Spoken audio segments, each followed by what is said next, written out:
Cancer is so easily cured, it's not even funny. This pisses me off. I'm telling you. I was in the intelligence world, and in the intelligence world, they hire the best and the smartest and the brightest in any given field. You take the top bioscientist in the world, he probably works for the CIA. Or he works for one of the other intelligence agencies. Dr. Lawrence Royce, man I highly respect, has saved this entire world, and you don't even know it. He was a top bioscientist at the University of Louisville in Kentucky. He grew up in Wisconsin, and when Chernobyl happened, the CIA came to him and said, "Hey, we need you. You're the best there is." And they signed a contract with him to go run all the doctors and scientists in Russia for 10 years and handle all the problems of Chernobyl. And the things he learned over there, he came back here and he bought a college campus and started a company that builds some of the best probiotics in the world. Because Chernobyl had a mushroom cloud about 50 miles wide and 150 miles long. And in that cloud was several villages, right? Several what? Villages of people, small towns. And there was an area, almost in the middle of it, that they named that looks like a sad face. I don't know how I did that, but he's a little sad. Should have been happy because they called that the blue area because nobody was getting sick. Now, one thing radiation poisoning does is it reduces your immune system and you can die from the common cold. Anything you get, could die from because you have no immune system. The radiation destroys it. So you had people all over here dying. But nobody there was even getting sick. So they weren't even getting sick. So they set up a laboratory in the middle school. Now, schools all over the world are built the same. 4 concrete brick walls, a hallway, and a glass wall leading to outside. Aren't they all like that? So they set their laboratory up in there, and they started running the villagers in and taking blood, and checking them out, and checking their health out, and testing it. And they had this whole laboratory of microscopes and all kinds of things, whatever they wanted.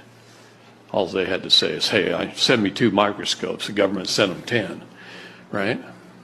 Whatever they wanted.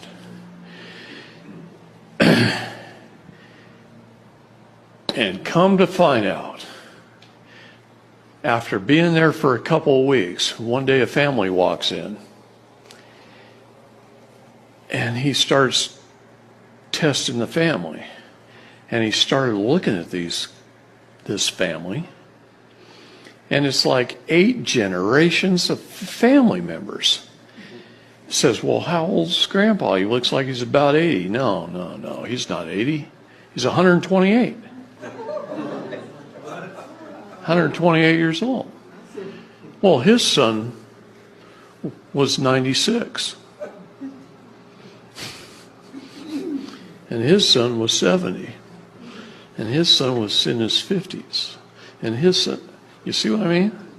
Whole generations. Family. And they're all healthy and they all look younger than they are. They all look younger than they are.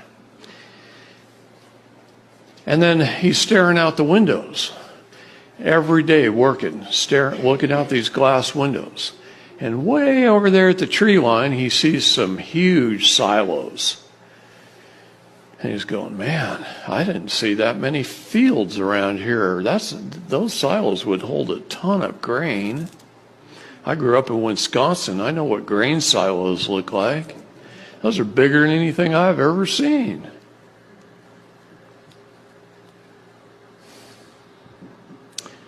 Come to find out, those villages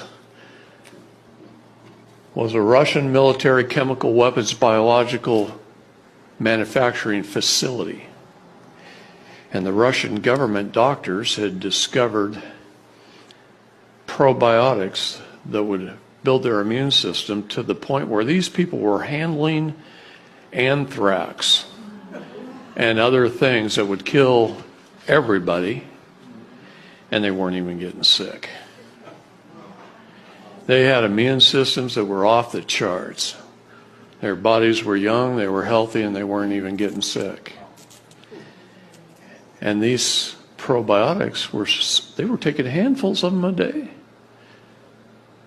And they were making these people incredibly healthy. So healthy that the radiation poisoning didn't even reduce their immune systems. And he brought that knowledge back with a whole team of Russian and Ukrainian scientists, and he set up a company here just to build these probiotics. Probiotics are very important, but there's one problem. Most of us have been eating crap. And we eat crap, and mucus builds up in our intestines, and probiotics don't work. The other problem is, how do you get it through the different pH levels of your body, your digestive system? Stomach's very acidic, right? You got to get it past the stomach. That's why yogurt, even though it's good for you, very little of the probiotics get past the stomach because they're not encapsulated. They have to be in a specific type of capsule that doesn't dissolve in the stomach. It dissolves a little bit later. Okay? That's one of the keys they learned. That's why that particular company's probiotics are different than most companies' probiotics. It's because it's a little key to their patented process. Okay? So they figured out by taking an all-natural recipe of various good organic components that you make in a glass jar on your kitchen counter. It takes about 2 weeks for it to make. And then you can use the solids out of the bottom to cook with on steaks really good. But you drink an ounce or two a day, and that cleans the mucus out. You add the right probiotics. You use Lactobacillus salivarius in your mouth, and you won't ever even have to brush your teeth. Because the Lactobacillus salivarius doesn't kill all your probiotics like toothpaste does. Toothpaste is the most poisonous thing you can put in your mouth. A good doctor will tell you the most dangerous aisle in a supermarket is the toothpaste aisle. Yeah. You want to kill your brains? Fluoride. Boy, they used to give kids fluoride tablets to strengthen their teeth. Better their teeth rot out than take fluoride, because that kills your brain. I feel very fortunate that I grew up on farms with spring water. I've never had fluoridated water, and when I don't drink it when I go to cities. Helps me think a little above most. Okay? Oh. Lactobacillus salivarius, this company won't even make because it's so readily produced, it's so cheap, it's not worth it. So you can go on Amazon and buy Lactobacillus salivarius for $5-6 for 250 tablets. Open up the tablets, put them on a spoon, put them in your mouth, work it into your gums and teeth with your tongue. It's tasteless. You're going to make me spell it? Lactobacillus salivarius. Now, the probiotics that you need in your gut, and believe me, there's 2,000 varieties of probiotics. Think for just a minute, Venus flytrap plants. North Carolina. North Carolina and the Ukraine are two very rare places on the face of the planet.